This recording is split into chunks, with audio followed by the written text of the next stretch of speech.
মায়াপুর ও মাহেশের সাড়ম্বরে পালিত প্রভু জগন্নাথ দেবের স্নান যাত্রা।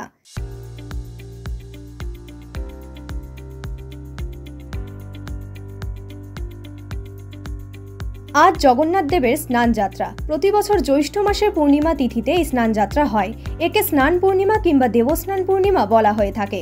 উড়িষ্যার পুরীতে জগন্নাথ, বলরাম ও সুভদ্রাকে ঘড়া ঘড়া জল ও দুধ দিয়ে স্নান করানো হয়। স্নানের পর জগন্নাথ, বলরাম ও সুভদ্রাকে মূল মন্দিরের গর্ভগৃহে নিয়ে যাওয়া হয়। স্নান যাত্রার পর থেকে 15 দিন সর্বসাধারণের জন্য বন্ধ রাখা হয় পুরীর জগন্নাথ ধাম মন্দিরের দরজা। এদিন জগন্নাথ দেবের স্নান যাত্রা দেখতে পুরীতে বহু মানুষ ভিড় জমান। প্রচলিত বিশ্বাস, জগন্নাথ দেবের স্নানযাত্রা দর্শন করলে নাকি সমস্ত পাপ থেকে মুক্তি পাওয়া যায়। নদিয়ার মায়াপুর ইস্কন শাখা রাজাপুর জগন্নাথ মন্দিরেও সাড়ম্বরে পালিত হলো স্নানযাত্রা। এই পুণ্য স্নানযাত্রার সাক্ষী থাকতে এদিন দেশ বিদেশ থেকে ভক্ত সমাগম হয়েছিল রাজাপুরের মন্দিরে।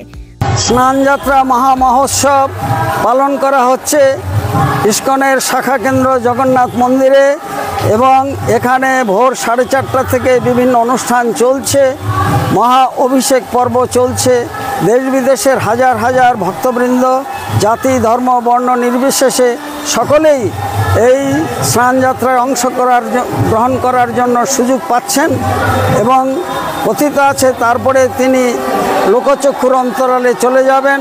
পুনরায় 7ই জুলাই তার এখান থেকে রথযাত্রা শুরু হবে।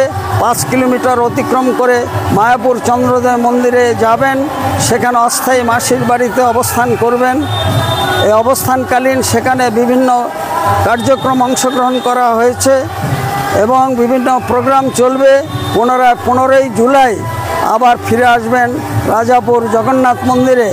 সারা বিশ্বের মানুষ এই দিনে রথের রশি ধরার সুযোগ পাবেন এবং কথিত আছে রথারূঢ় ভগবানকে দর্শন করলে তার আর পুনর্জন্ম হয় না।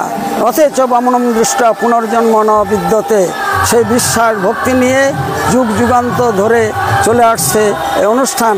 যারা আসেননি তাদের সকলকে এই রথযাত্রার অনুষ্ঠানে অংশগ্রহণ করার জন্য সাদর আমন্ত্রণ জানাই। রসিক গৌরাঙ্গ দাস, ইস্কন মায়াপুর, জনসংযোগ আধিকারিক, নদিয়া। হুগলির মাহেশের জগন্নাথ দেবের স্নানযাত্রা এবারে 628 বছরে পদার্পণ করল। 28 ঘড়া গঙ্গা জল ও 1.5 মণ দুধে স্নান সারলেন প্রভু জগন্নাথ, বলরাম ও সুভদ্রা।